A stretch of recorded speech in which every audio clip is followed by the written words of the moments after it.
All right, so what I want to talk a little bit about, some of the things are going to be very familiar to you. I want to give you some background on the nature of ITS and also on our portfolio. But I also want to talk about some of the underlying technology programs. How many of you have heard of the Connected Vehicle Program at USDOT? So I'm going to touch on that and how that relates to the Smart City program. I'm also going to talk about our work in self-driving technologies and automated vehicles, because that also is an important building block with what we're doing in smart cities.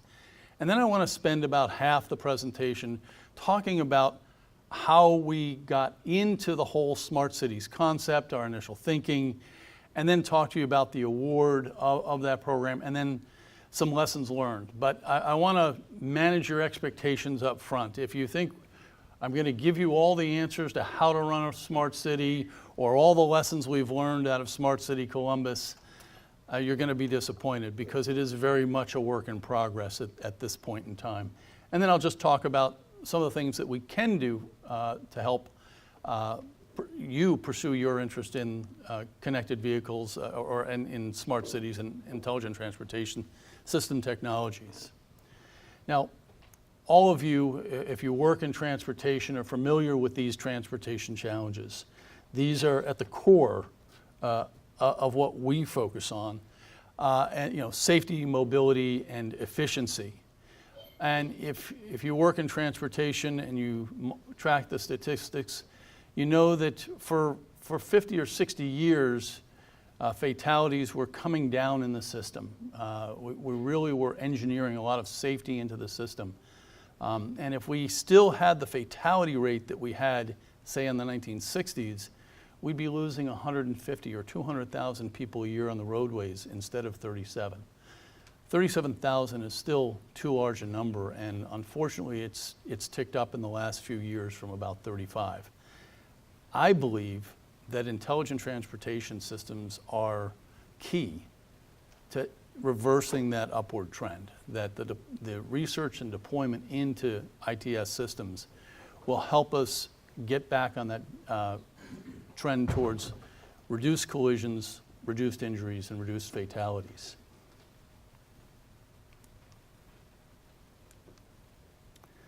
So I want to talk a little bit about what we're doing and how we work to move the department towards an intelligent transportation system future. Now, in the Joint Program Office, and we've existed for a little over 25 years, our vision is to transform the way society moves. Now, we're an office of 16 people.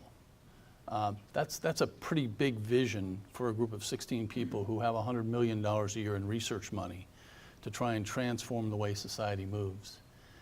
But over the last at least half decade that I've been there, and the 2.5 decades that the office has been in existence, what we really have focused on is bringing together all of the departments or all of the agencies around the Department of Transportation. Because the challenges are not something that just highways can solve. We didn't bring fatality rates down through just vehicle safety, but also highway engineering. And so bringing together all of the entities that bring these improvements is critical to what we do. And so we focus a lot on coordinating research. Now, what works well for us is that the ITS technologies that we work on now are the bright, shiny objects that capture everyone's attention. Connected vehicles, automated vehicles, smart cities, the emerging technologies like hyperloops and drones and things like that, cybersecurity, artificial intelligence. These are the exciting topics. And 25 years ago, modes resisted, all we need is a database to keep track of where the roads are or track statistics. And now everybody wants to be involved in the ITS space, so it's a tremendous help to us. What's also helpful to us is that we've crafted a strategy. We've done this for several years in the ITS Joint Program Office to have a plan for how we're moving forward and how we're trying to not just use the research that we're funding, but also leverage the work that the other agencies around the department are deploying. Federal Highways puts out $40 billion a year in state formula and aid funds. And the more those resources go to focus on ITS activities, the more I believe we can make the transportation system smarter. So we crafted this strategic plan that has 6 key program elements. And you can have any number of columns, and the columns right now are high priority projects, which are connected vehicles, automated vehicles, and emerging capabilities, which is where we bookkeep our Smart Cities program. But in building this house of ITS, if you will, you see that the foundation is really what is central to intelligent transportation systems, which is information technology, and that's enterprise data and interoperability of systems. And of course, the point of all this, or the roof, is to make sure that all the research that we conduct results in a deployment, results in changing the way people use the transportation system. And we do that by working to accelerate deployment of ITS systems out into the real world. So the new administration, our Secretary Chow, has embraced what we're doing in terms of technology advancing. It's part of her strategy that innovation is one of the cornerstone projects.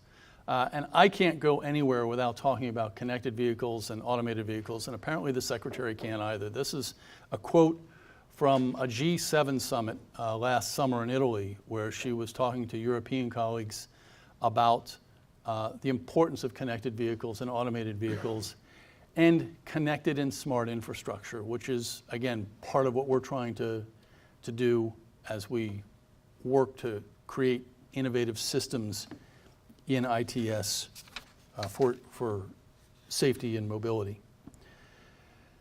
So one of the key building blocks, as I mentioned, is connected vehicles, and we believe that connected vehicles have the potential, through collision avoidance rather than collision survivability, to reduce 80% of the unimpaired collisions. Now, when you're talking over 6 million collisions, 3 million with injuries, 37,000 fatalities, 80% of the unimpaired number, and unimpaired is about 60% of those, it's a big number. It is transformative in its impact on public safety. And so we're working very hard on a fundamental concept, which is vehicles that communicate with each other to avoid hitting each other. And you can imagine all the ways that vehicles talking to each other and talking to the infrastructure can bring about a safer environment. Now, we have 3 ongoing pilots. We started with a vehicle-to-vehicle pilot years ago in Ann Arbor, Michigan, where we had 3,000 vehicles. That demonstrated the fundamental concepts of vehicle-to-vehicle communication. We have 3 ongoing pilots in Wyoming, New York City, and in Tampa that are demonstrating the same communication technologies, DSRC, cellular, and existing Wi-Fi technologies for vehicle-to-infrastructure applications. And we're running over 30 different applications. In Wyoming, they're largely around freight efficiency, which I'm sure is something that would be valuable to New Jersey, given the Port of Newark and the incredible warehousing and freight traffic that the Turnpike and other parts of the highways carry. In New York, we're focusing on pedestrian injury reduction and reducing congestion on the avenues and the FDR. And in Tampa, it's addressing a problem with wrong-way drivers that end up on the reversible highway expressway that they have, and a number of other applications that have to do with arterials and blending into suburban and urban driving. And so these pilots are an opportunity for the rest of the world to learn the lessons that we're learning about how this advanced connected technology operates in the real world. So we do a lot of technology transfer, and this map shows you over 36 locations where either the US DOT is funding some connected vehicle deployment activity, or states and localities are funding connected vehicle deployments on their own. And I think this is really reflecting the fact that there's a maturity of that technology. We offer a lot of technology assistance. We provide information on architectures. We've created something called the Security Certificate Management System, which is essentially a cybersecurity system. For those of you familiar with cybersecurity, it is essentially the world's largest mobile PKI, or public key encryption system, to make sure that when a vehicle gets a message that another vehicle poses a risk to it, it knows it can trust that information, that it's not being spoofed. And so cybersecurity is a key element of what we're trying to do.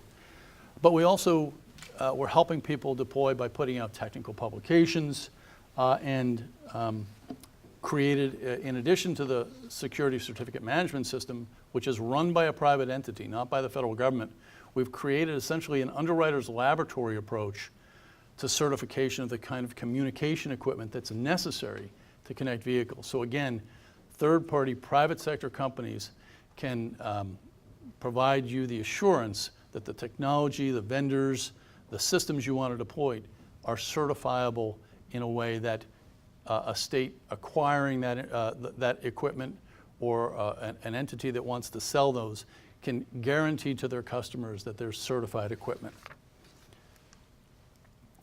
So I want to shift a little bit from connected towards automated, because I am a big believer that the connected vehicle technology is going to be essential to automated vehicles. Now, I don't think we have any manufacturers of automated vehicles in the room. I know automated vehicle manufacturers are trying to make vehicles that are autonomous, that stand on their own without outside communication, that rely solely on the onboard sensors that those vehicles and the algorithms that they're creating. And that's absolutely essential. The vehicles have to have that capacity in order to be safe on the roadways.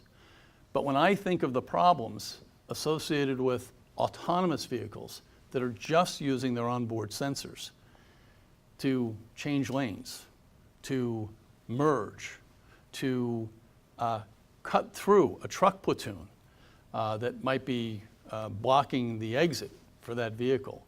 What we do as flesh and blood drivers, with a nod, a look, a turn of the body shift as you look to check over your right shoulder to change lanes, and the other drivers are aware of that. Self-driving cars don't have those same cues. And so I believe that in order to have the same kind of communication between, we will have to have communication between vehicles in order for autonomous vehicles to understand the intent of the other autonomous vehicles around them, and also the non-autonomous vehicles. It will matter that you use your turn signal so that it communicates to a self-driving car that you're about to cut in front of it, so that it can accommodate that change in the traffic flow.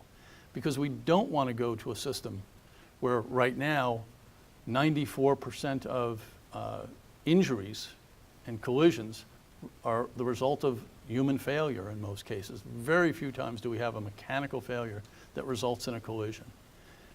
We don't want to go to a system where 94% of the collisions are caused by computers and we have the same number of collisions. So the opportunity here, through both automation and connectivity, to bring those numbers down is important. And again, I've mentioned why. It's situational awareness. It's adding the communication technology into the existing onboard sensor integration technology.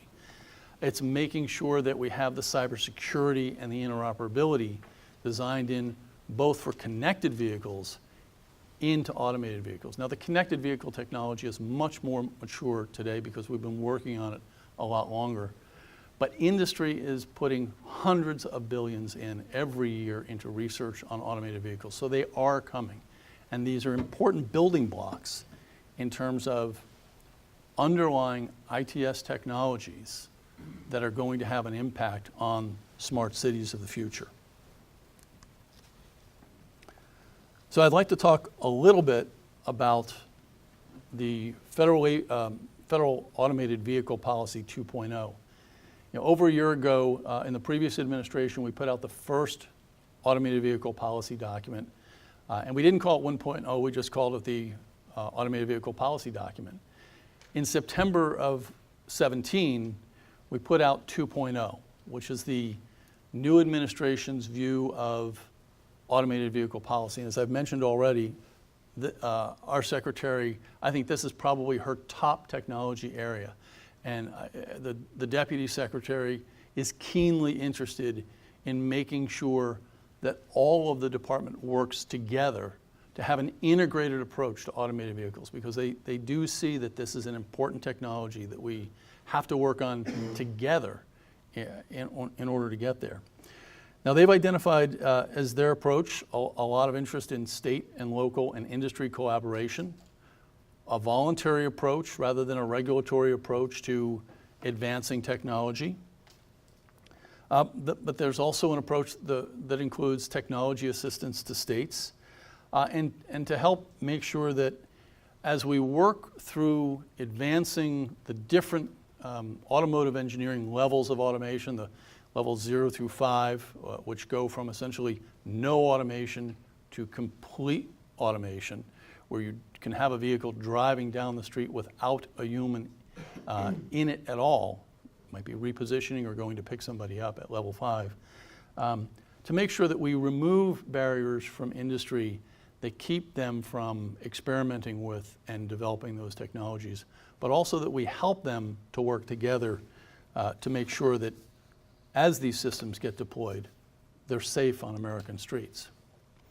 So I'll just pause for a minute here and talk about, those are two core things that we are spending a lot of time on in the ITIS Joint Program Office, and they're not smart cities, but I view them as integral building blocks to what we are doing, and they really impacted our thinking as we move forward with the Smart City program. The other part of it is we were crafting our strategy. We were thinking in terms of emerging technologies of the whole Internet of Things, and some of the feedback we had gotten from others in the federal government and from the White House was that connected vehicles represented the single most important instantiation of the Internet of Things in the real world among any federal agency. So it really put transportation in the lead in terms of the whole smart cities concept and Internet of Things. So essentially, we started thinking about how do we move from what we know about connectivity, what we see is coming in terms of automation, what we read about what's happening with the Internet of Things, what we know about the challenges that are coming in machine learning and artificial intelligence, and big data applications, and things like the sharing economy, Uber and Lyft, and the whole mobility on demand. How do we start to blend these technology elements in a smart and intelligent way to bring about the safety benefits that we think transportation needs to reduce congestion, to get greater efficiencies into the system, and basically to really improve access for all. And so it took us in the direction of, what does a community need, and what can we do in terms of what can we do to make a community smarter? What can we do to exploit the technologies that we're familiar with, the spread of the internet, the wireless technologies, the maturity in spectrum communications and the robustness that comes with things like DSRC technologies, cellular technologies that can be used to take advantage of those communications. How can we deal with the shifts in demographics and new user requirements? 10 years ago, people would have to get in a cab or they'd have to arrange something. Now everybody has Uber or Lyft on their phone as an application. So the demographics and also business models and resources are changing for people.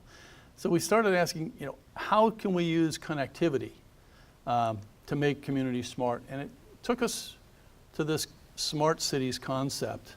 And I'm not endorsing this definition, but when we started looking at definitions of smart cities, we actually found something close to 150 different definitions of smart cities. So feel free to make that 151 or 152 if you've got your own definition. But there's some core elements about this that I want to talk about. It really is just a way of simplifying it, thinking that technology is about using information and communications technology. Smart cities is about using ICT technologies to meet people's needs, but in a very smart and efficient way. To not just think about solving single problems, but to take a more integrated approach. To talk about applications and technology, and really enhance innovation and problem solving. And of course, as we came at this, we were coming from a transportation perspective. So we built on what we knew in terms of connected vehicles and the work we'd done on sensor-based systems and roadside units and cameras and other low-cost ICT. We also recognize the importance of the grid and critical infrastructure, GPS, and how essential that is. And I don't know if everybody realizes, they think about GPS and they think about the military applications. DOT is actually the lead civilian agency on all civilian GPS applications. And they represent the entire civilian side of the government, agriculture, and everybody else, banking and finance, who all have critical needs in GPS for their systems to work. The assistant secretary that I work for has the lead responsibility through the deputy secretary to represent the civilian side of the government for that piece of critical infrastructure. And it's going to be essential to connected vehicles, automated vehicles, and smart cities. So it's important that we recognize and leverage those capabilities. But it wasn't just the technology that we wanted to talk about. We also recognize that data, and you're going to hear me talk a lot about data because it is important. We really have to enhance how we understand data management and urban analytics. We're going to have to craft new data policies around privacy and use and shared use of data and open data. And when open data is something we should really press for, and when we need to understand when data has to be proprietary and the occasions where it can't be open. And I'll talk about some of those, for example, when I talk about the Smart City Columbus program and some of the unique things they're trying to do outside the transportation space or transportation adjacent involving health data. But it's the other piece that we need to make sure that we have data architectures that allow for interoperability of the data, which is another key component. And then finally, we talked about, again, doing all this because it's people that are at the essence of what we do. And how do we get people to participate? How do we get them to use the information technologies that we're providing? How will what we're doing address their needs? Can we get it to work at scale? What we might be able to do in a small demonstration in a specific community, will it work on a national or even international scale? And how do we work together, not just as individuals, but as businesses and not-for-profits and all the stakeholders and partners who have to come together? And I'll touch on partnerships when I talk more about Columbus as well. So, but our key focus was, this really is all about outcomes. The reason to be thinking about smart cities are the outcomes you have. And again, it comes back to, we have to be smarter about how we're going to reduce collisions, but we also recognize that pedestrian fatalities and motorcyclists and bicyclists is the fastest growing area of fatalities and injuries in the system in the last year or two. And so we need to use smart technologies that are going to help us with those safety aspects, and smart city kind of technologies can help us with that. We have to make sure that the mobility services that we're working on are very focused on addressing specific needs. And not just for people, but for freight. And not just for most people, but for all people. Senior citizens who are stuck in their homes and who need transportation alternatives to get them out of the house, to their doctors, to their grandkids, whatever it is that we don't want them driving to, but we want them to have the mobility to still have that quality of life. People with disabilities who need tools to help them navigate the interior of a building. Just as an aside, we did an experiment with a program we have in accessible transportation for people with disabilities, where a blind person used a tool that helped them navigate the interior of the 2 buildings at DOT, go from building to building and find a specific cubicle on the 6th floor of the east building and get back to the entrance. Just to demonstrate that we can create smart technologies that help people who have very specific needs stemming from disabilities. And then how do we integrate all of these in a way and leverage those technologies? So we started digging a little bit deeper than just what we had been thinking about in terms of connected technologies, and thinking about how do we really get to truly smart technologies. And there's a broad community around the world interested in smart cities and smart technologies. In Europe, it tends to focus on green technologies. In Asia, it tends to focus on congestion. But we wanted to be what they would say in Boston, just wicked smart. Not just solve a single problem, but to really make sure that we had incredible efficiencies about all the problems we're trying to solve. And recognizing that we as a Department of Transportation couldn't even begin to know what each city might have or each community might have in terms of the problems it was trying to solve from a transportation perspective. And then we also recognized as we probed into this, and we realized that there's a much broader community out there that's interested in smart cities. I actually participate in a multi-departmental group that has people from energy and the Center for Disease Control and Commerce and all of these other federal agencies that are all looking at smart city technologies to advance their missions. And so how do we leverage the energy requirements that someone at the Department of Energy is trying to do as they're trying to create a smart city, and the public health issues that somebody at Center for Disease Control is trying to introduce into a city, what we're trying to do in terms of transportation technologies, and what Homeland Security or public safety agencies might be doing from that perspective, or even folks involved in sanitation and how to do things like that. A garbage can that broadcasts when it's full in a public park, so the self-driving refuse truck can go dump that trash can before it becomes a health problem, as an example of a smart technology that doesn't exist yet, but that could with existing technologies. Or from a public safety perspective, a city that has a high crime problem, and they so serious a problem that they installed a system called Shot Spotter. It does a sonic detection of whenever there's a gunshot fired, and it triangulates and it tells the police the location of that gunshot.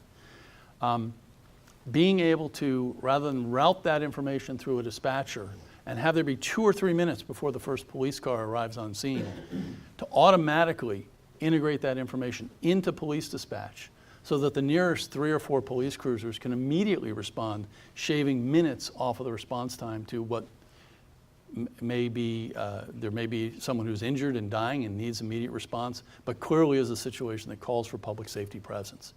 So we started recognizing that if we're going to be really smart about this, we just can't do this from a transportation perspective, because it's kind of dumb if we're deploying an architecture and a system and the energy people are deploying a separate system and the public safety people are deploying a separate system. So we recognized we had some real challenges. And so we did tend to focus on our questions and concerns. How do we leverage the growing interest and make sure that we are working to solve transportation issues?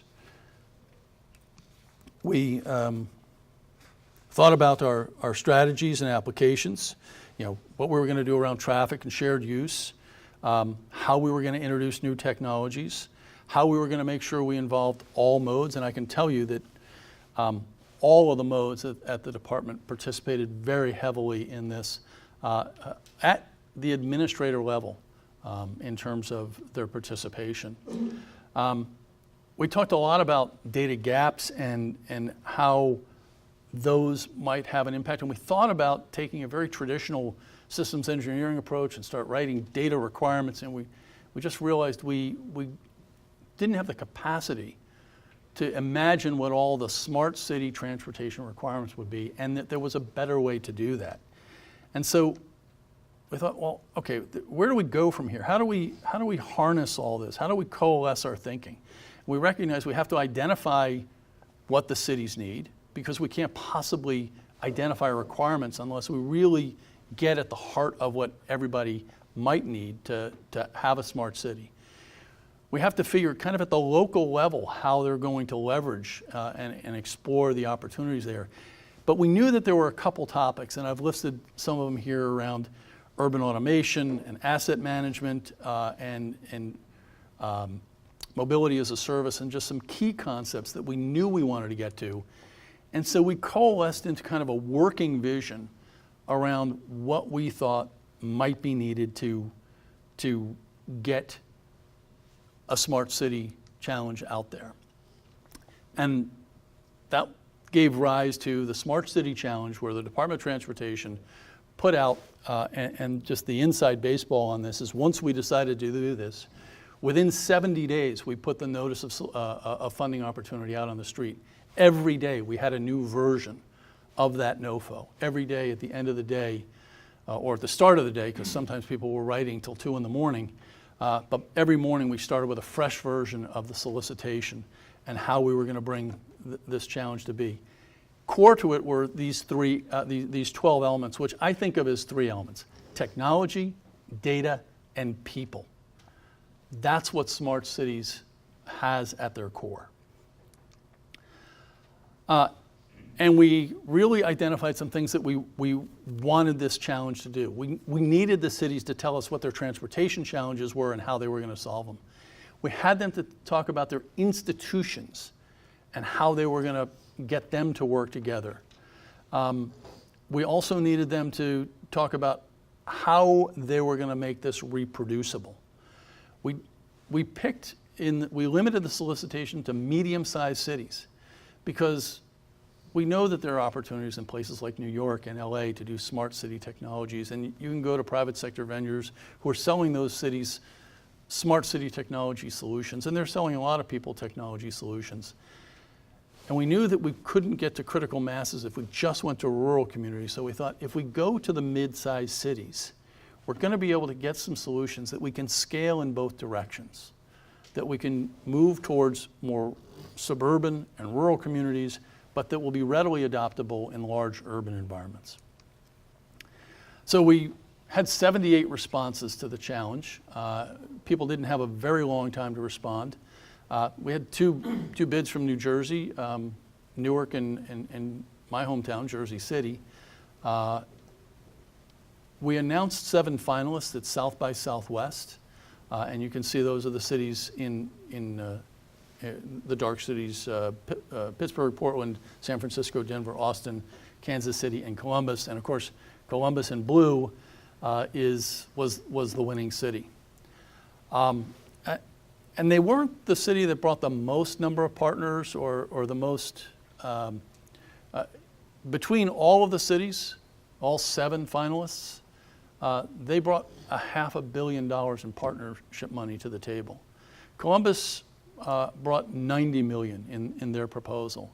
And of course, we had our $40 million, and we had some federally identified partners like Vulcan. Everybody's familiar with Paul Allen's Vulcan Foundation, which is keen on vehicle electrification. They were bringing $10 million in resources to whoever we picked as the smart city to, in parallel, run an electrification activity.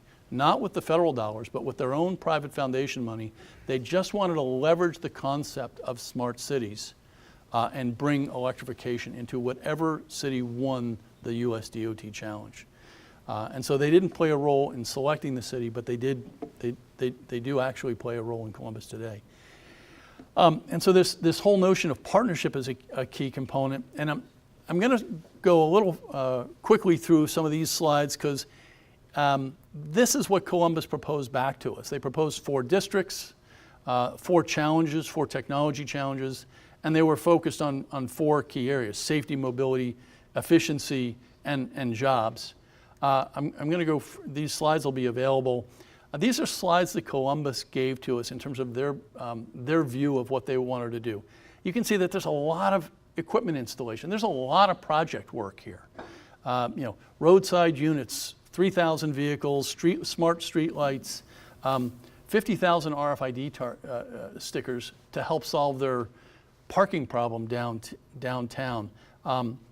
A number of other technologies. One of the partners that came to the table was Mobileye. They wanted to equip Columbus buses with the Mobileye video system. Columbus also proposed an integrated data exchange, which I'm going to come back to and talk about that. But they focused a lot on human services, common payment systems, trying to put kiosks in communities that where people might not have cell phones and might not have access. So to increase access for people that might not typically have the access to the kinds of things that a lot of people take for granted in more affluent neighborhoods. A whole electrification piece, as I said, spoke to the Vulcan activity, and they identified these 4 districts that they, from downtown to a residential district that I want to speak a little bit about, commercial districts, and also a freight logistics area. So this residential district, the Linden neighborhood, is a very impoverished neighborhood in Columbus. It's also a neighborhood that has 4 times the national average infant mortality rate. And so you're thinking, well, why are we hearing about this in a Smart City Columbus proposal? And the answer is that they've been studying this problem in Columbus for some time, and they've realized that one of the challenges that they face, that they think is central to solving this, is transportation failures for people in this community. There are no doctors there, no prenatal care, no easy access to care for small children. So it's a difficult bus trip to get anywhere. And they realized that people were not making their appointments either because of transportation failures or other issues.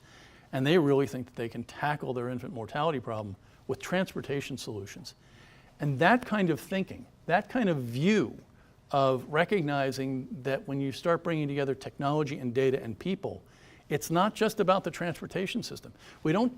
Okay, so we're transportation people, so we see a bright shining ribbon of highway and we love it and we think that's great, but it's only great because of what it's doing for society. It's only great because of what it's doing for people. And so when we think about deploying smart city systems, it's about how are we going to bring all these transportation systems together to bring solutions to those communities.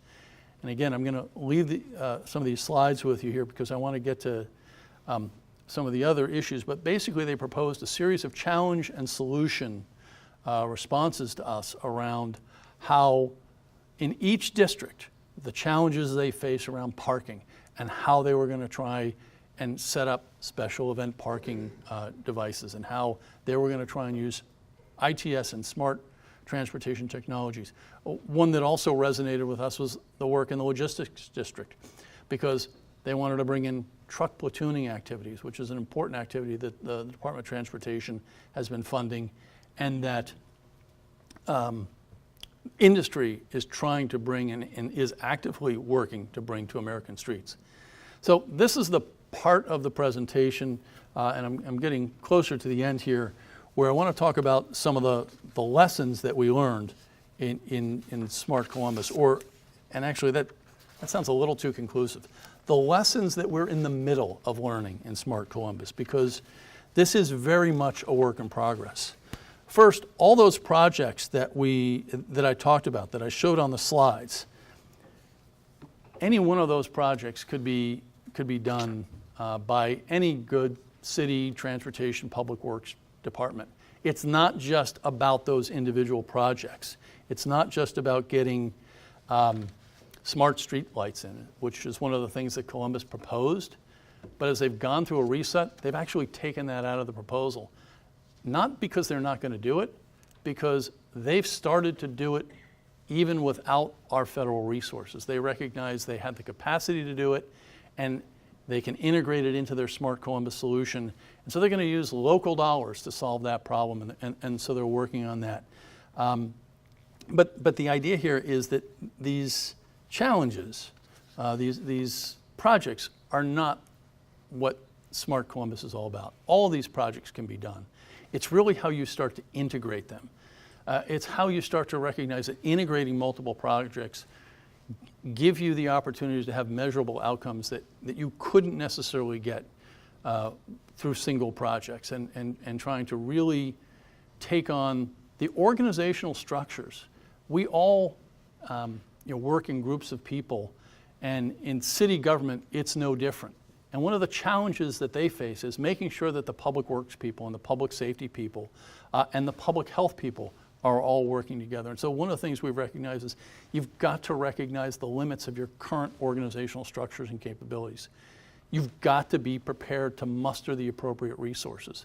And in some cases, that means bringing in new talent and people that you've not worked with before, people that you wouldn't think of as transportation problem solvers, but who in fact, because of their skill set, maybe in data, maybe in spectrum technologies, really are going to be essential to the success of a smart city integration. We've also recognized, and we're actually looking at this inside the USDOT, that we really have to up our game in terms of systems engineering. Systems engineering is a discipline that's been out there for a long time, and systems thinking has been out there for a long time. You know, an aircraft, a 787 is a complex system. The National Airspace System, with radars and VORs and all the different things that allow those aircraft to fly, that's a complex system of systems. The Internet of Things is a complex system of systems of systems. You start talking about multiple systems within systems that all have to connect in some ways, that are all sharing data. And again, they're about moving people or freight throughout a very complex system. And we really have to think more about our approaches to systems engineering. And I'm going to touch on a couple of these lessons that we're taking to heart. Also recognizing that there's a real requirement for multidisciplinary groups. But I want to focus on one thing right now, and that is this concept of data. And as Columbus worked through the first year of trying to figure out what to do, they galvanized around the kind of the central project, which they call the heart of Smart Columbus, which is this operating system. And we think this is, if one project is successful out of the Smart City Columbus activity, and it's this project, Smart City Columbus will be a success, because it is the way in which all the other projects are going to start to be connected. And this is not an easy thing to do. And so they brought in a new chief technology officer and 3 levels of program management to help them with this challenge. They're identifying, as I said, measurable outcomes. We've thought, this is inside the USDOT, this is our organizational team, and you don't see a single team here that's devoted to the Smart Streetlight program or the connected vehicle portion, but really we're trying to work in a cross-cutting fashion. And we have put people across the entire department to work on this program and across all the modes. And we're asking Columbus to do the same thing, to recognize that the Public Works Department can't just go do this by themselves as a single activity, and the Joint Program Office can't do this as a single activity. We're getting people to think much more deeply about interoperability of their systems. We're having interesting conversations about what complex systems engineering means. And we're re-looking at the traditional V diagram. I don't know how many engineers we have in the room, and this is an economist speaking, so this is not my strong suit. But traditional V engineering it's a very systematic approach that we've used in all sorts of complex systems engineering for a long time.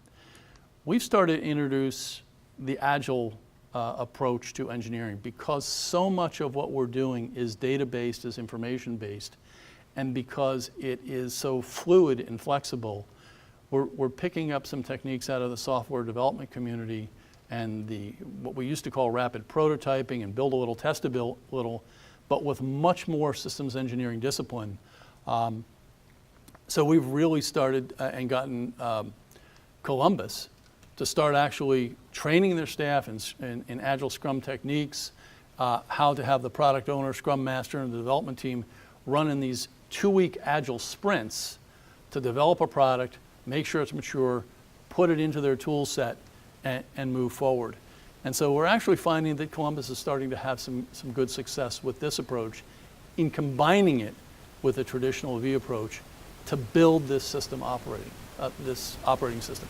And so this approach is a little bit more what you would see in Silicon Valley than in the transportation community, where we think about projects where we're going to build a road, or we're going to build a bridge, or we're going to think of that more straightforward, very systematic, lay the foundation approach.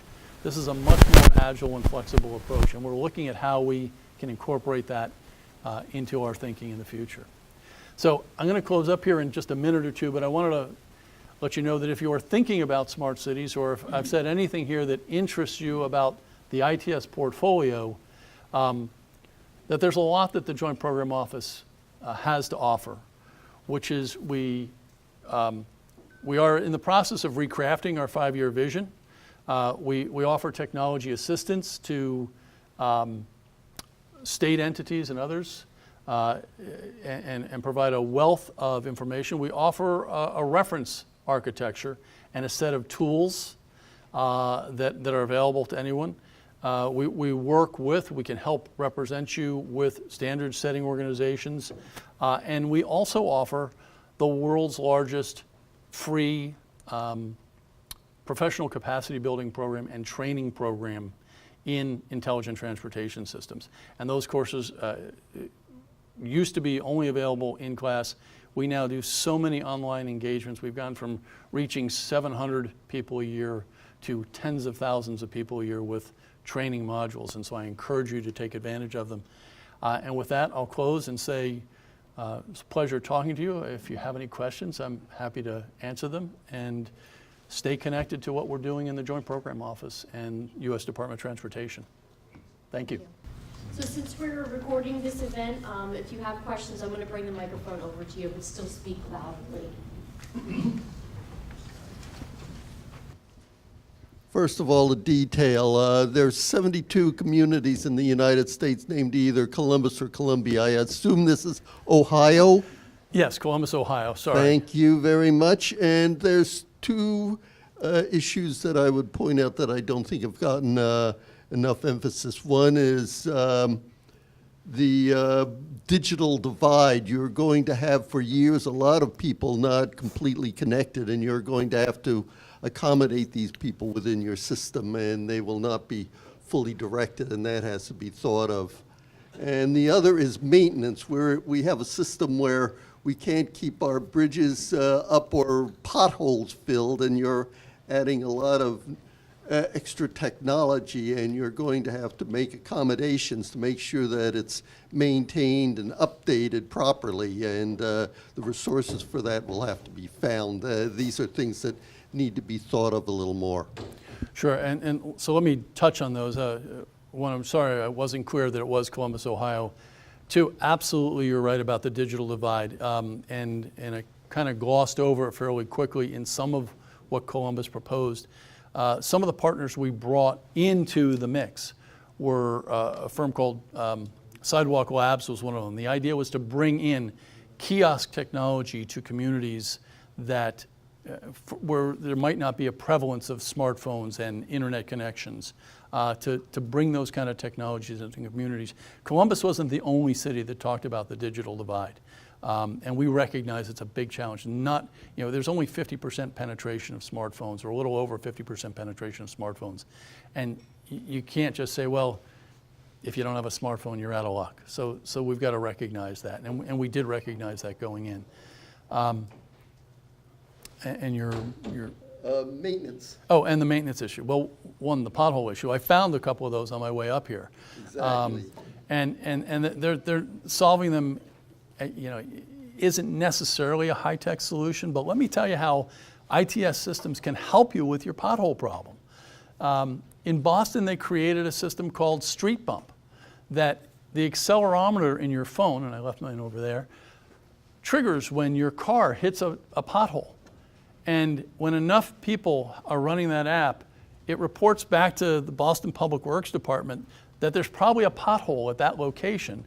They send out a work crew, they take a picture of the pothole, they take a picture of the work crew repairing the pothole, and they send it to everybody who reported the pothole and said, thanks for keeping Boston's streets in a state of good repair.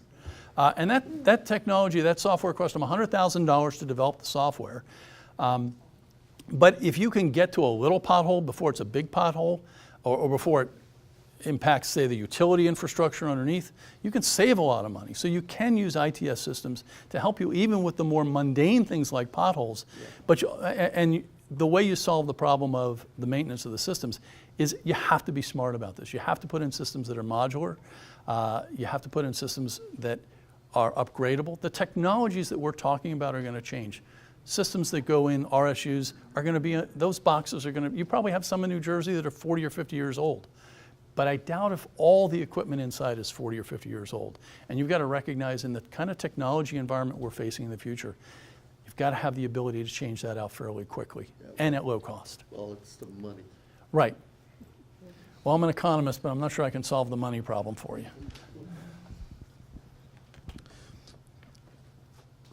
What kind of thought is going into the protecting against the overdependence on technology? I mean, for example, many of us have been in supermarkets and stores when the power goes out and you can't get checked out because they can't even make change without the cash registers being up and running. How are we going to protect the public and the infrastructure so that in the event of such a shutdown for any reason that we won't lose our ability to commute during the event?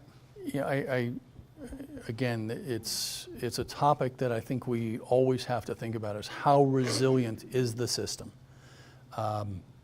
And part of that comes through design, and part of that just comes from there are some events we are not going to handle as well.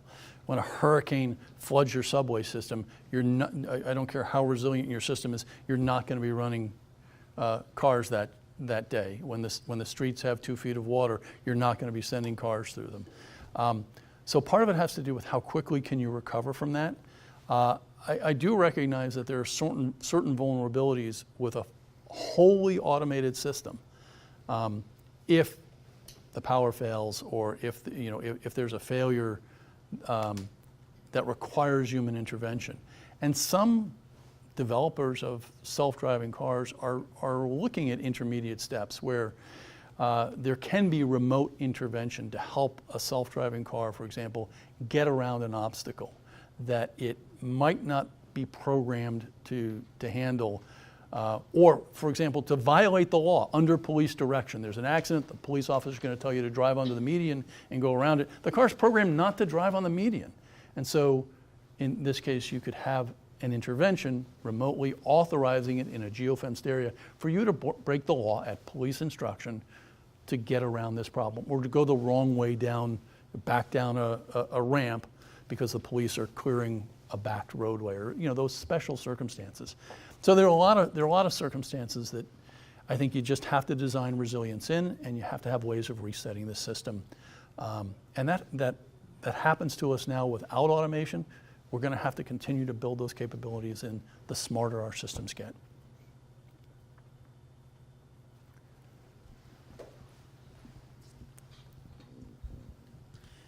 Ken, one of the discussions we're having here is New Jersey DOT's involvement with Waze.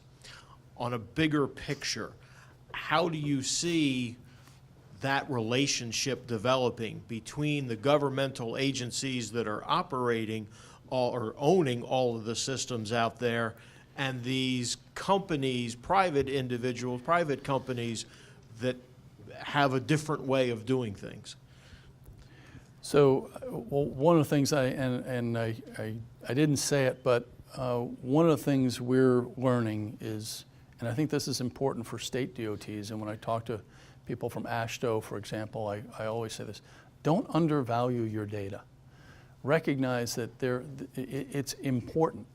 And so when you partner with firms that want that data, recognize there's tremendous value there. And we partner with Waze. You know, we have we've got a project around the secure data commons where we're using social media data that Waze provides, and there are ways for us, no pun intended, for us to work with them and social media data in transportation.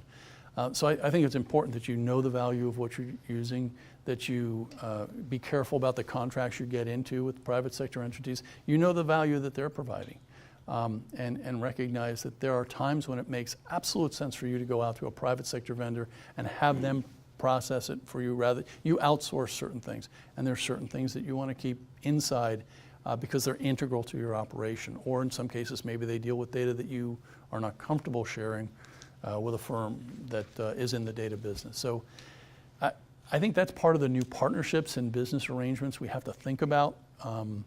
And again, it's about doing things in an economic and affordable fashion.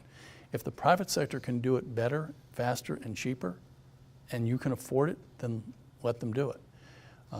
If it needs to be a home-owned system, you know, if it's security critical or something, and you don't want to outsource it, then you have to take a different approach to it.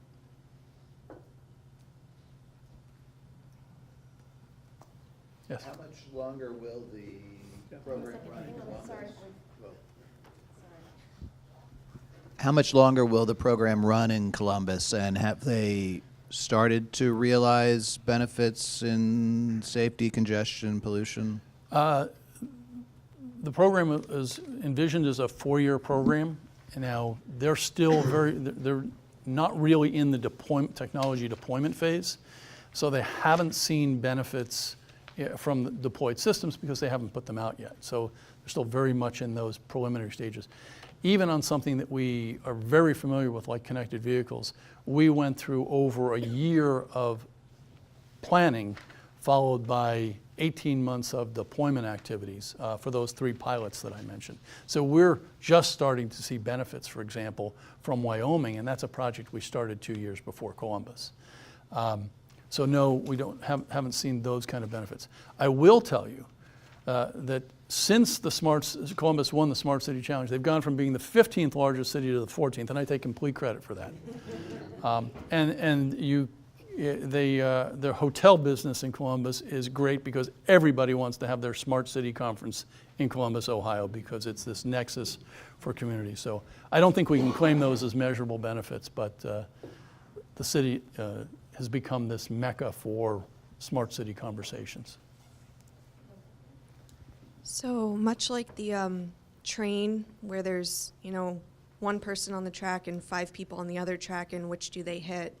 How would connected vehicles see pedestrians? And if it's unavoidable and there is a fatality, who's at fault? The vehicle, the person, the driver, the manufacturer?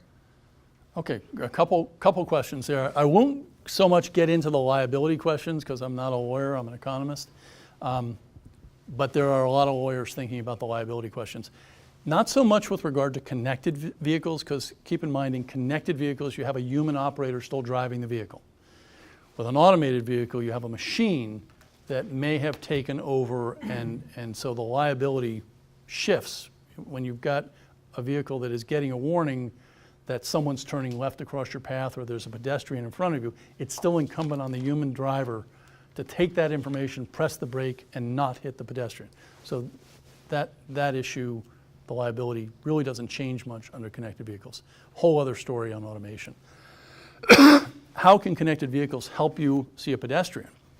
Well, again, you can put a chip in a cell phone and run an application that helps a driver or a vehicle know that there's another device out there that, for example, is somebody in a wheelchair crossing a street, or is a kid with a backpack crossing the street. So we've seen industry produce technologies where you can put connected devices into, say, a construction worker's vest, working in a work zone. And work zones, whether they're permanent construction work zones or a temporary work zone, like a police officer pulling over a car or helping a stranded motorist.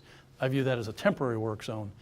You can have either equipment in the vehicle or equipment in a police officer or a construction worker or a mower's vest that says they're there. Helps in states where you've got the move left laws. If the police officer makes their presence known, and if they've got flashing lights and a vest on that's radiating out 300 meters, will help people to move left and avoid those. Unfortunately, we lose about a police officer a month in that kind of roadside collision nationally. That's not in accidents where they're pursuits. This is where they're stopped on the side of the road. It's something that's preventable, and I think this technology could help with it.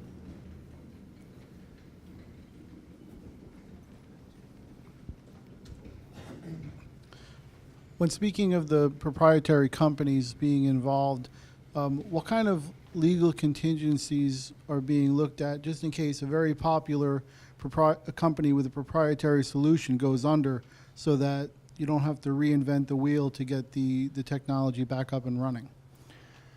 So I'm not sure I fully understand the question. Well, if, let's say Apple, for example, their technology is running one of these systems, they developed it, it's proprietary, and then if Apple were to ever go under and no one else has access to their technology, you then have a gap there where somebody else has to come up and running. Are there any contingencies being looked at for how to resolve that without having to go back and reinvent a new technology in that?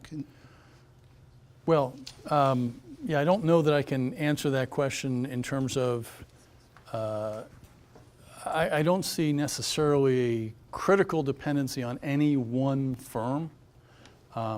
I think what's really important, say in the automated vehicle space, that if GM has an automated vehicle and Toyota has one and Mercedes has one, that they can all operate in such a way that they're interoperable, that they recognize the characteristics.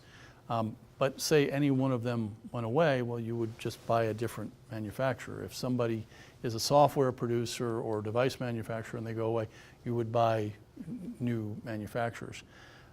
So other than the normal processes of firms coming and going, I don't have a specific answer.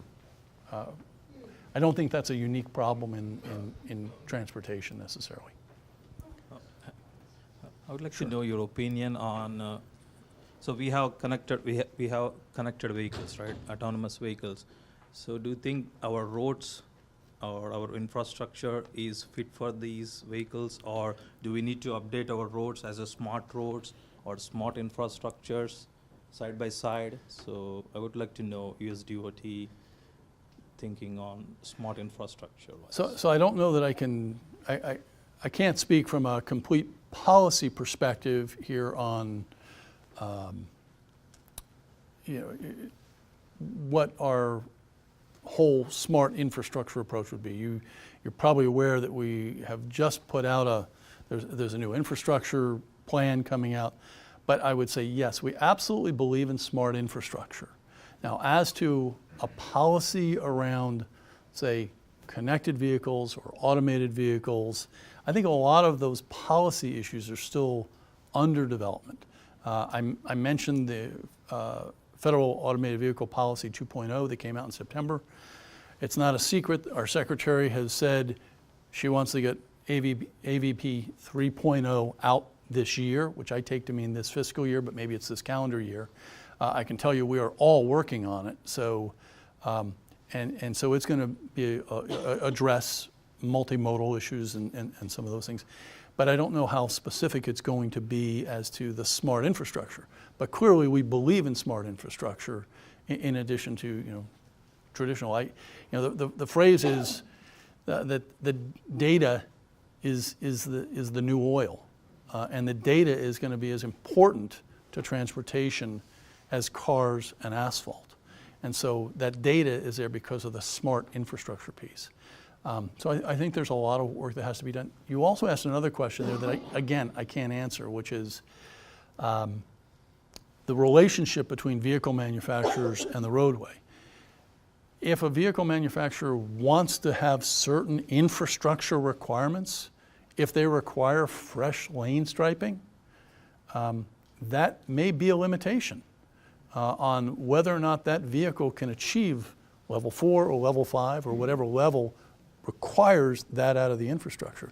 So I think part of this, and you have to have this conversation, is, the question is, well, is the infrastructure ready for self-driving cars? And I say, are self-driving cars ready for the infrastructure? Because we have the infrastructure. Sometimes it needs a lot of work, and sometimes there are potholes that need to be patched and restriping that has to be done, and a lot of work that we have to do on our infrastructure. But if technology or vehicles are going to require a whole other order of infrastructure maintenance, then the question has to be asked, how do you address that? How do you pay for that? And is that technology ready to drive on American roads?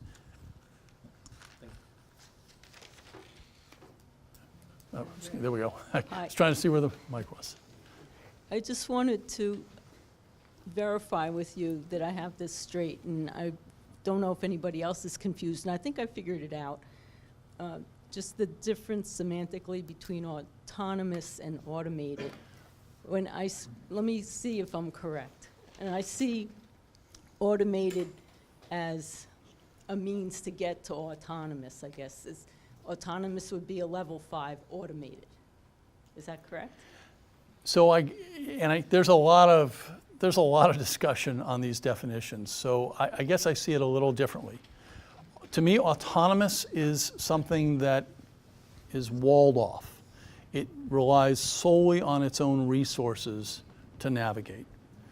To me, an automated vehicle is one that has high degrees of automation in it, and we talk about connected and automated. So it has all the features that an autonomous vehicle has. It has all the self-driving capacity, but it also looks outside of itself for information through connectivity, through communication with the infrastructure, through communication with, say, information coming out of a TMC, with integrating information maybe from the National Weather Service about, well, there's flooding ahead, or there's snow coming down at such a rate that your sensors will not be able to handle it, so it will tell you it needs to reroute. So that's where the connectivity comes in. An autonomous vehicle that could handle all weather, all road conditions, would have to be a pretty sophisticated vehicle to be able to get in it anytime and go anywhere in what I would consider a purely autonomous. Now, those definitions get a little squishy because you've got firms like Tesla which do over-the-air updates to update modules, and you could say, well, that's external connectivity. But it's really like you could do the same thing with a USB or loading a CD. It's not necessarily for the driving function. So that's kind of where I draw the difference between automated, and you can have levels of automation that are at lower levels that require the driver to take over at certain times, or you can have the most sophisticated level.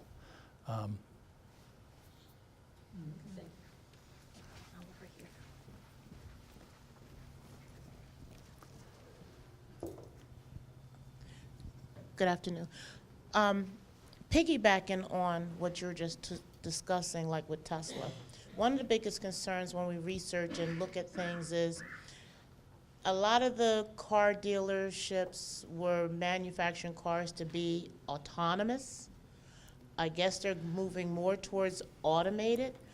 And the question was, how do you get all these separate proprietary automobile manufacturers with their own onboarding platforms to now communicate in a connected vehicle way?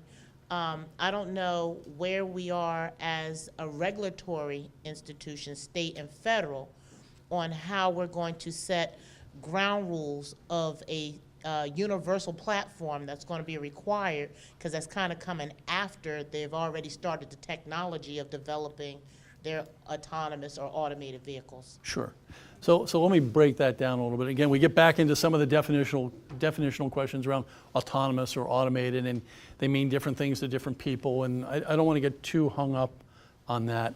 I think the manufacturers are trying to build cars that take more of the driving responsibility away from the human being, and put more of that in systems contained within the car. So that's a higher degree of automation, if you will.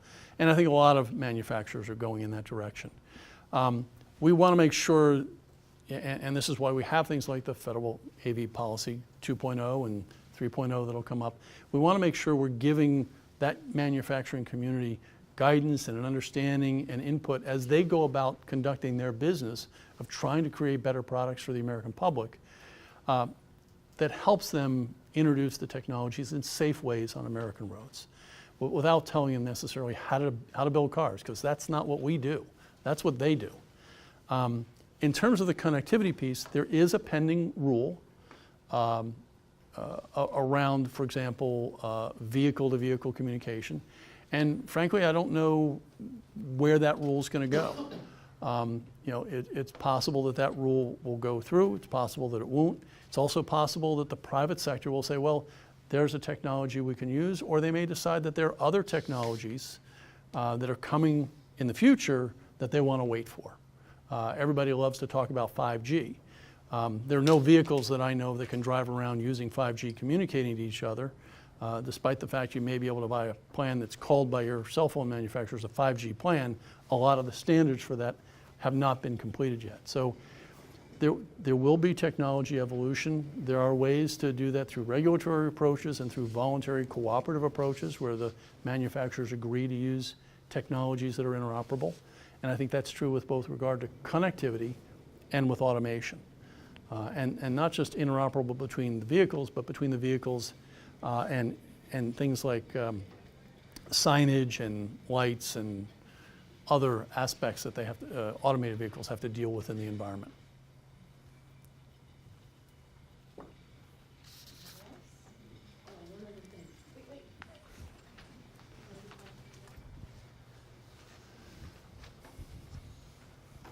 Better get the FAA involved, because I hear there's a flying car coming out of Dubai. I used to work for the FAA, and I worked on what was called ADS-B, which is basically connected airplanes. Some big differences between 50,000 operations a year and 1 billion trips that get taken. On a daily basis, there are a lot more surface vehicle operations, but we do talk to the FAA. Now, it just so happens that the ITS portfolio that I work on is essentially statutorily limited to surface modes. So I work with rail, I work with bus, I work with highways, I work with the MARAD, the ship people, and the St. Lawrence Seaway, and even the pipeline folks.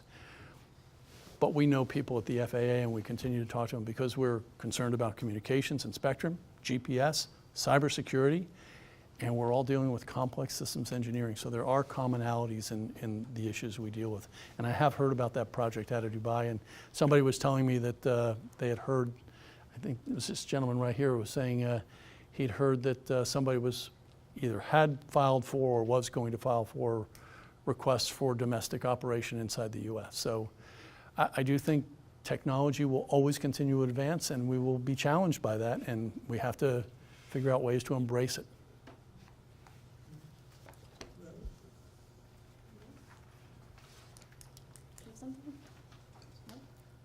Okay, if there's no further questions, I just want to thank all of you for coming and spending the afternoon with us.